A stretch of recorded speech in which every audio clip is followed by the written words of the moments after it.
Ya, baik. Terima kasih, Dr. Maria. Ya, pertama-tama saya ucapkan Assalamualaikum warahmatullahi wabarakatuh. Selamat siang, salam sejahtera untuk kita semua yang pada hari ini kita bisa bersama-sama menghadiri acara webinar hepatosit yang mudah-mudahan cukup bermanfaat. Baik, kita akan mulai dengan untuk pollingnya ya. Silakan. Ya, di sini ada pertanyaan polling, nanti silakan diisi. Manakah di bawah ini yang bukan termasuk dari kriteria diagnostik akut kolesistitis dari Tokyo Guideline 2018? Silakan.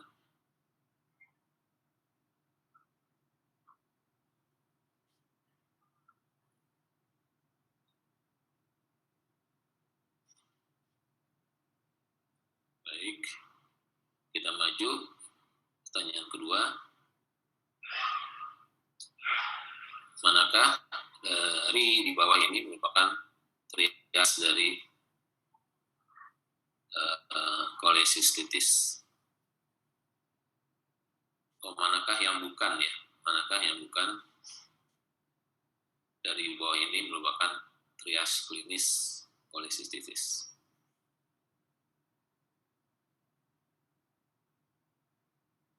Coba pindah. Jawaban nomor 2. Ya. Baik, kita maju ke nomor 3. Manakah yang di bawah ini tidak termasuk pada kriteria moderate kolesistitis akut?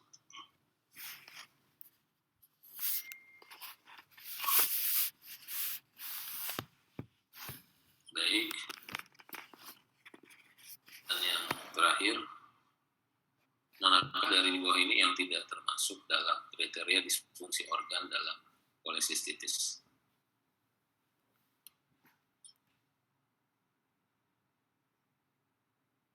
Baik. Nanti kita akan bahas terakhir ya.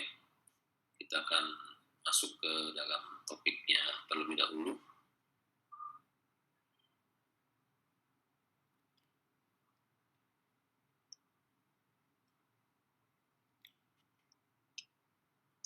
Baik, ya saya ucapkan terima kasih kepada panitia yang meminta juga saya untuk berpartisipasi.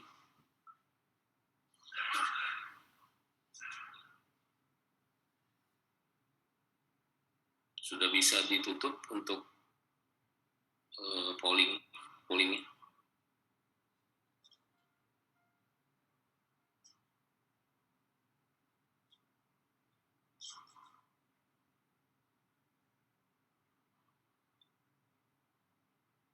Pollingnya bisa ditutup. Ya.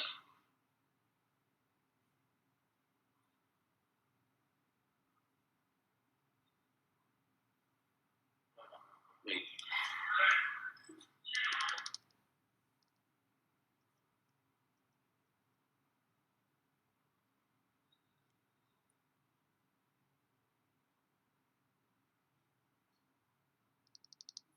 Ya, topik yang akan saya bawakan adalah patofisiologi, diagnosis, dan tata laksana kolesistitis.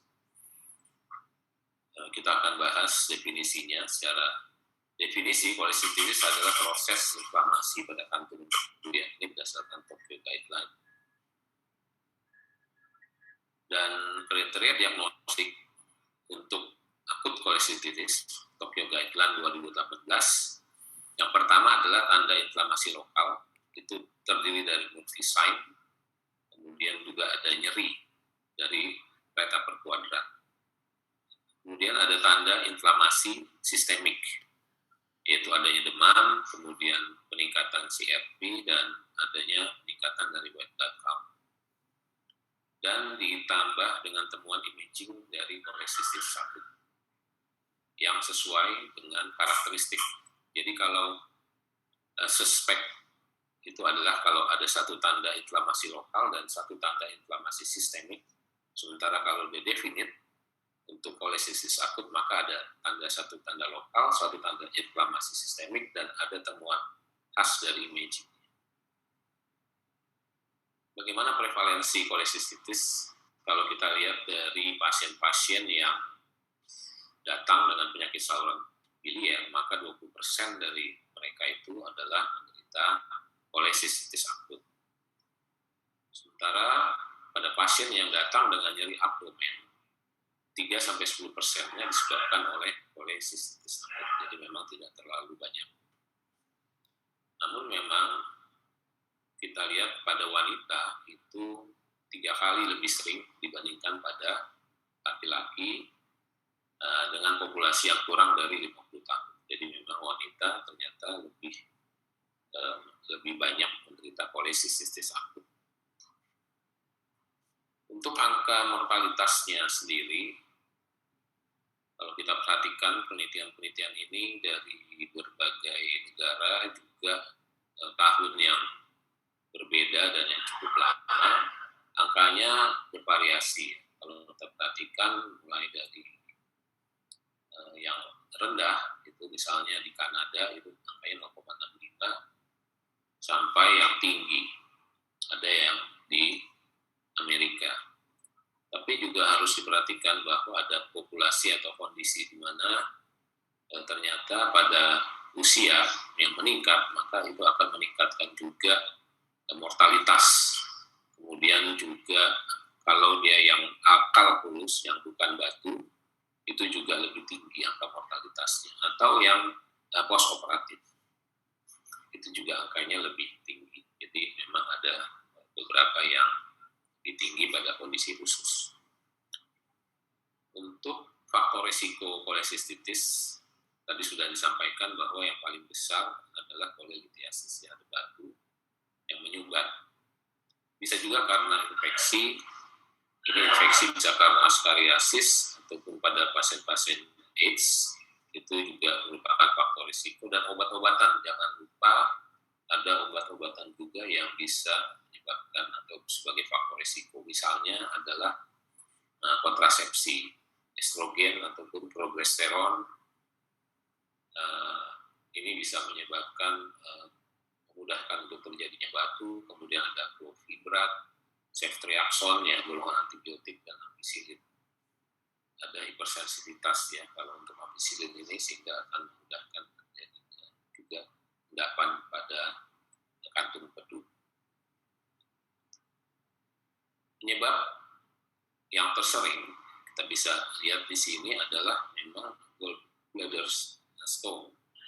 Di sini angkanya cukup tinggi dari berbagai penelitian dan juga dari tahun ke tahun memperlihatkan bahwa gallbladder stone yang paling sering menyebabkan kolesistitis. Kemudian ada stenosis benign, juga ada malignant stenosis.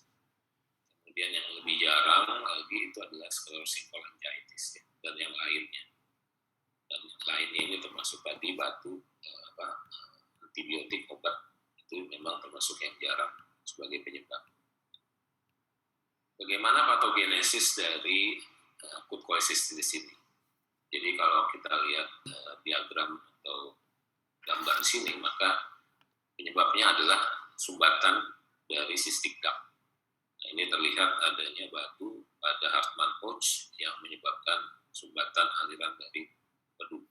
Nah, sumbatan ini kemudian akan menyebabkan peningkatan tekanan dari intralumen di kantung empedunya, dan akhirnya akan menyebabkan distensi dari kantung empedunya ini. Dan akhirnya akan memicu respon imun, yaitu prostaglandin I dan E, yang kemudian akan menyebabkan inflamasi dari kantung. Jadi kita lihat di sini patogenesisnya untuk yang kronik. Tadi itu untuk yang akut.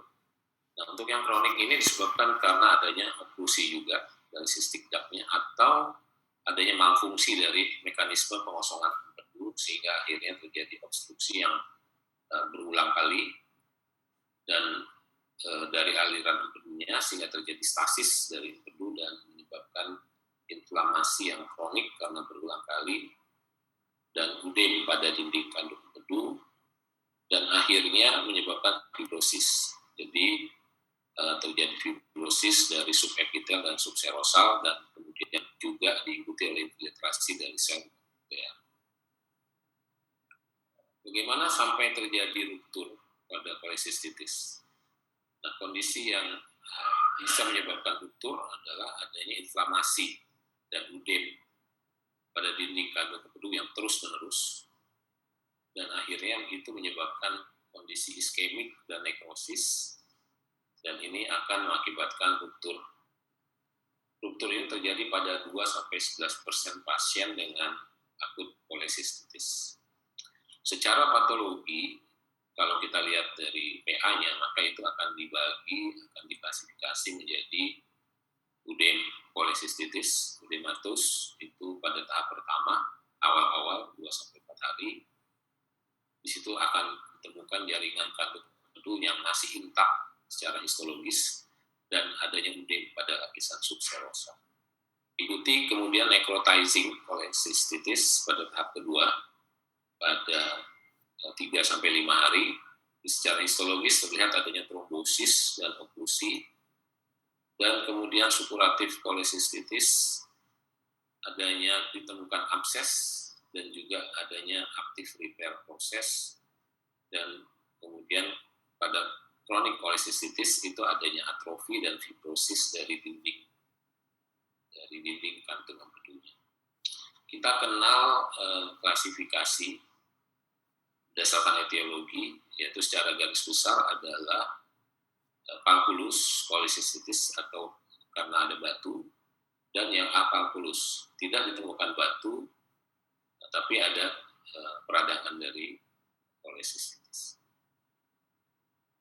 Baik, kita akan masuk ke bagaimana mendiagnosis kolesistitis. Jadi pada tanda-tanda klinis dari kolesistitis itu akan kita temukan adanya nyeri, ya. Nyeri yang biasanya digambarkan itu ada nyeri keras dan tajam di hipogastrik kanan dan terkadang menjalar. Tadi sudah dijelaskan juga pada batu, ya, gejalanya juga ini hampir mirip karena penyebabnya sama. Dan ini nyeri konstan selama lebih dari 12 jam. Kemudian juga nyeri tekan pada daerah kuadran kanan atas yang bisa atau tanpa disertai oleh Murphy-Sign. Jadi Murphy-Sign ini kita lakukan dengan inspirasi, kemudian kita lakukan palpasi pada daerah subkosta dan pasien kemudian akan berhenti menarik napasnya karena adanya nyeri. Maka itu Murphy-Sign-nya positif. Atau teraba, atau bisa juga tidak teraba adanya asap yang dirasakan pada palpasi. Dan tanda klinis lain adalah respon inflamasi.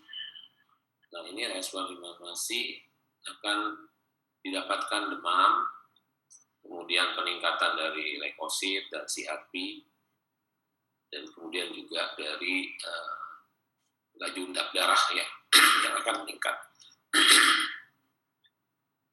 Nah, kolesistitis ini dapat didahului oleh riwayat kolik biliar atau tanpa gejala. Jadi gejala tanpa kolik itu bukan berarti menyingkirkan kolesistitis, ya. Tidak selalu kemudian ditemukan adanya riwayat dari kolik biliar itu. Selain tadi gejala-gejala yang utama, maka bisa muncul gejala lain dari kolesistitis. Jadi kalau kita lihat di sini gejala-gejala untuk pencernaan, ya, itu bisa muncul karena memang erat sekali untuk enzim pencernaannya. Pasiennya bisa mual, bisa merasakan kelemahan, kemudian juga kembung, ya, karena terganggunya proses digesti, dan juga bersendawa. Terbentuknya gas yang banyak karena proses digesti yang tidak sempurna.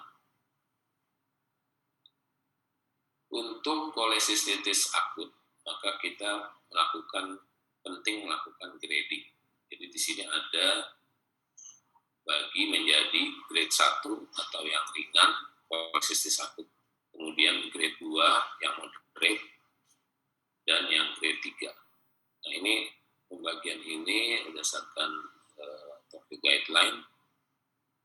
Mana yang masuk grade 1 atau ringan itu adalah bila dia tidak masuk dalam gejala-gejala atau kriteria dari yang moderate atau yang severe. Jadi secara mudahnya ini adalah yang ringan, gejalanya tidak berat.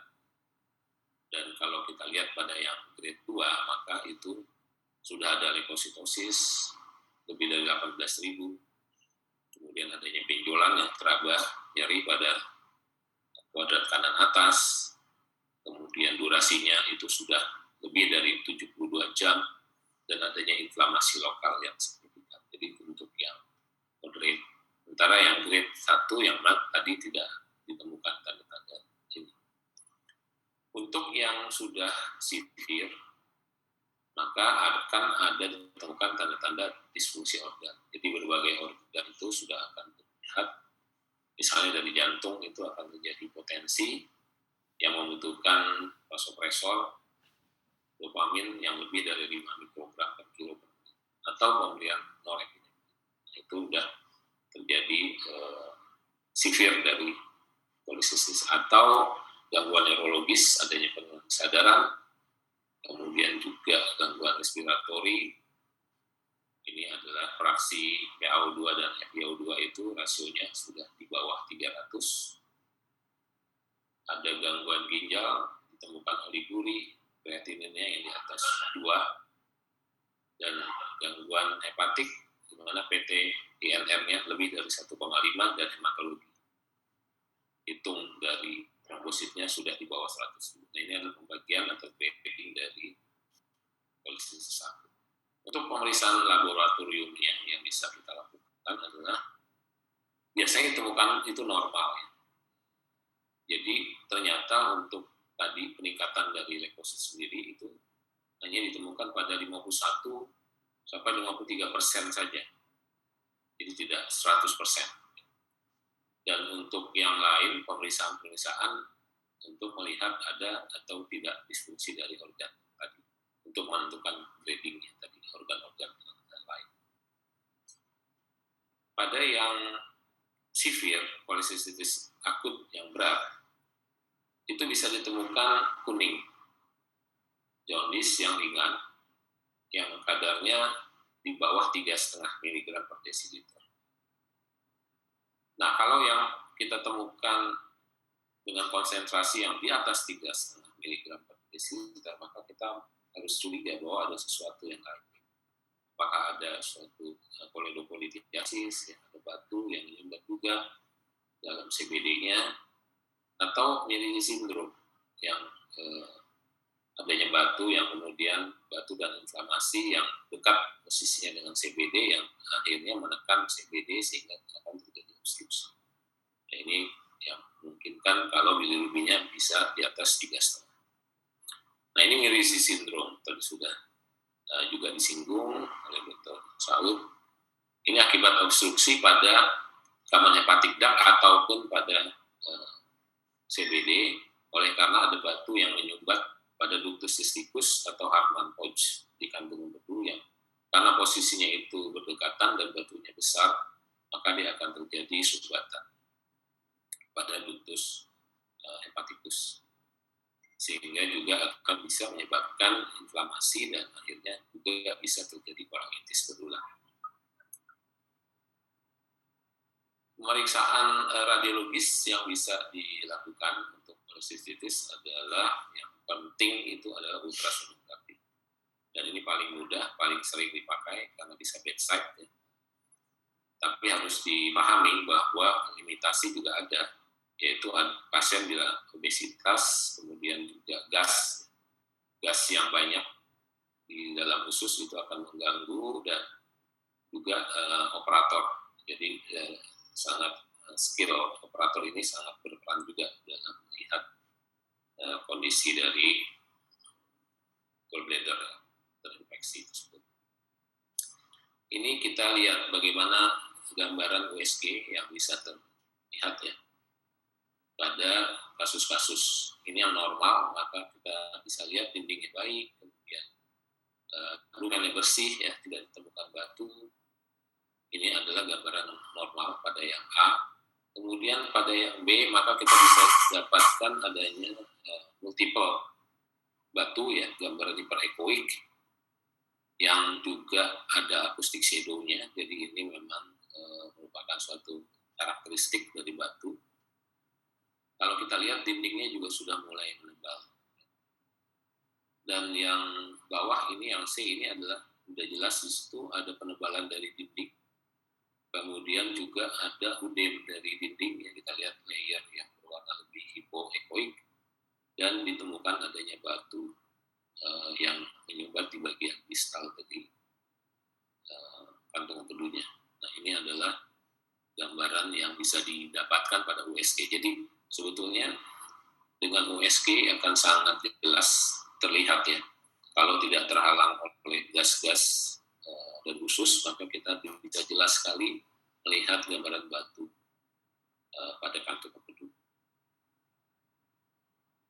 Ini juga memperlihatkan dari USG bagaimana multiple GB stone ya dengan acoustic shadow-nya, dan kalau kita lihat maka dindingnya masih terlihat tipis ya, belum menebal. Dan juga secara USG kita bisa dapatkan Murphy sign. Jadi dengan melakukan penekanan melalui probe kita bisa dapatkan juga tanda Murphy sign yang positif. Kalau pada kondisi yang kronik, maka kita lihat di sini adalah penebalan yang khas dari dindingnya, dan biasanya sudah tidak ditemukan lagi adanya udem ataupun polycystic fluid-nya. Jadi ini sudah masuk ke dalam kondisi kronik dari polycystitis. Dan bisa kita lihat ada batu juga di situ. Dan biasanya kalau sudah yang kronik, kita bisa juga temukan yang sudah contracted, gallbladder-nya mengecil, walaupun dia sudah puasa, cukup, maka tetap aja gallbladder-nya itu tidak bisa distensi atau membesar, karena memang dindingnya sudah fibrosis, sehingga dia tidak bisa lagi berekspand. Nah itu memang suatu tanda dari kronik pankreatitis. Modalitas yang lain itu ada HIDA scan, tapi ini sudah jarang, tidak dipakai kembali, tidak dipakai lagi. Juga bisa dengan MRI, sensitivitasnya cukup tinggi, 85%. Dibandingkan USG dia lebih baik, tapi memang biayanya, cost-nya lebih mahal dan time consuming-nya dibandingkan dengan USG. Nah ini memang kalau USG tidak bisa, baru MRI. Atau dengan CT scan dengan kontras. Nah di sini juga bisa membantu lebih jelas, karena juga akan memperlihatkan adanya enhancement yang bisa kita lihat ya, rim enhancement. Gambarannya dari CT scan itu sensitivitasnya 73% dengan NPV-nya 95%. Jadi memang tetap USG merupakan modalitas yang paling penting. Untuk diagnosis banding, maka kita harus pikirkan ya berbagai kemungkinan lain, karena di daerah situ banyak yang bisa terjadi, mulai dari gastrik, ulcer, hepatitis, pankreatitis, adanya CA kantung empedu, abses, pneumonia, dan juga jantung. Kita mesti hati-hati kemungkinan adanya myocard infarct pada jantung dengan gejala-gejala yang mirip. Kita masuk ke tata laksana kolesistitis. Jadi untuk tata laksana ini maka ada tata laksana secara medis dan juga tata laksana secara bedah. Nah ini adalah alur tata laksana dari kolesititis. Tadi kita bagi menjadi yang grade ringan, grade 1, yang mild. Maka kita bisa lakukan untuk yang mild ini, kita berikan dulu antibiotik dan kemudian supportive care. Dan kemudian kita lakukan observasi. Nah, ini pada yang kondisi kalau ASA kelasnya 3. Jadi yang sudah ada secara bermakna gejala klinik. Ya, ASA-nya 3, maka kita bisa lakukan dulu pengobatan antibiotik. Tapi kalau dia bagus sebetulnya ASA-nya 2 atau kurang, yang low risk, maka sebetulnya bisa langsung dilakukan laparoskopik cholecystectomy early. Jadi nanti ada pembagian secara early dan secara late laparoskopik cholecystectomy. Dan memang kita harus bisa melihat atau menghitung ASA kelasnya. Dia masih dalam ASA kelas 2 atau dia sudah masuk ke kelas 3 atau lebih. Nah, bagaimana untuk yang grade 2 atau yang moderate? Maka ini akan dimulai dulu dengan obat-obatan, antibiotik, kemudian suportif. Nah, dia akan bisa dilakukan early kalau di situ syaratnya adalah antibiotik dan suportif berhasil dilakukan dan kemudian ASA-nya juga ASA 2 atau kurang. Jadi yang risiko rendah itu bisa urgent atau early cholecystectomy laparoskopik. Tapi kalau yang ternyata ASA-nya itu 3 atau lebih dan antibiotiknya suportif itu berhasil, maka dia bisa dilakukan delay atau elektif untuk operasinya. Pada yang antibiotik gagal, suportif gagal, maka kita harus segera untuk melakukan GB drainage, ya, urgent atau early GB drainage.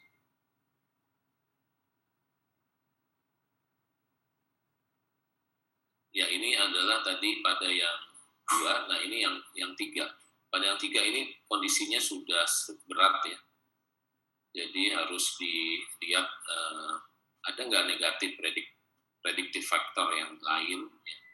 Jadi dilakukan pemberian antibiotik, tadi kemudian juga organ support ya, karena sudah banyak bisa terjadi gagal organ. Kalau tidak ada predictive factors yang negatif dan juga tidak terjadi organ failure, maka ini bisa dilakukan melakukan laparoskopik yang early. Tapi kalau dia ada negatif predictive faktornya dan juga ada organ failure, maka segera lakukan drainase GB. Kalau dia bagus performa statusnya, maka kita bisa nanti lakukan delay cholecystectomy. Tapi kalau dia ternyata jelek performa statusnya, maka ya kita lakukan observasi dengan pengobatan yang antibiotik dan suportif. Jadi kalau asalnya ini sudah lebih dari 3, itu dia high risk, maka harus hati-hati untuk melakukan tindakan operasi. Jadi ini ASA secara singkat itu kita harus bisa lihat ASA 2 itu apa, yang tidak ada gangguan fungsi yang substansial ya. Tidak ada keterbatasan, jadi masih bagus. Misalnya hanya ada kebiasaan rokok aja atau alkohol, nah itu masuk ASA 2. Tapi ASA 3 ini berat. Dokter Andri, waktunya tinggal 2 menit lagi, Dok. Mohon maaf, Dok. Iya. Nah, ini tata laksana medisnya, puasa, kemudian diberikan antimikrobial dan analgetik. Nah, untuk analgetik itu kita bisa berikan NSAID, salah satunya golongan indomethacin, ya. Dosisnya dia punya kelebihan juga, punya efek prokinetik. Kemudian yang penting adalah antimikrobial. Kalau tidak ada gejala yang membaik dalam 12-24 jam, maka harus diberikan IV broad spektrum ya. Golongannya kita bisa pakai ceftriaxone ataupun generasi ketiga atau keempat dari sefalosporin. Nah, untuk diketahui bahwa tata laksana bedah untuk kolestektomi adalah terapi definitif dari kolesistitis. Nah, ini kalau tidak bisa dikerjakan pada pasien yang high risk, maka kita bisa lakukan PTGBD tadi ya, drainase secara drainage ataupun secara aspirasi atau PNGBD. Nah, ini adalah prosedur tipe-tipenya yang bisa kita lakukan untuk melakukan drainase biliar langsung ke dalam gallbladder, kemudian aspirasi dan dengan ENGPD. Tadi definisi early-nya adalah kolestektomi kalau kurang dari 2 jam setelah masuk rumah sakit, sementara delay itu dioperasi setelah dilakukan pemberian terapi dan dilakukan 4-8 minggu setelah gejala muncul. Penelitian yang memperlihatkan membandingkan antara early dan delay itu memperlihatkan lebih baik pada yang early kolestektomi dalam hal komplikasi dan durasi perawatan di rumah sakit, dia akan lebih baik secara signifikan.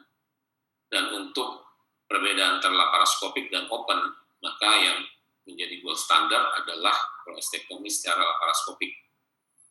Tapi kalau tidak bisa dikerjakan, ada 1-2% kasus yang kemudian harus dilakukan open kolesistektomi. Ya, ini adalah yang kalkulus, yang tidak ada batu, beberapa faktor risiko yang bisa terjadi pada kasus yang tanpa batu, dan gejalanya, manifestasinya juga sama dengan yang batu. Dan tampilan USG itu biasanya gambaran dari sama seperti yang batu, tapi tidak temukan adanya batu. Pemeriksaan lain juga bisa kita lakukan, MRI dan CT scan, dan terapinya adalah kolesistektomi. Baik, sebagai kesimpulan, maka memang kolesistitis walaupun jarang, ya, itu masih salah satu masalah biliar tersering. Kemudian juga angka mortalitasnya juga sekarang ini memang turun ya, karena ada teknik-teknik baru dan obat-obat baru. Kemudian penting bagi kita untuk bisa mendiagnosis secara cepat, karena tata laksana bisa dikerjakan juga dengan cepat dan sesuai dengan grading keparahan yang ada. Dan kita tahu bahwa tadi kolestektomi adalah merupakan terapi definitif untuk kasus-kasus kolesistitis akut maupun yang kronik yang berulang. Baik, saya rasa itu yang bisa saya sampaikan. Terima kasih atas perhatiannya. Assalamualaikum warahmatullahi wabarakatuh.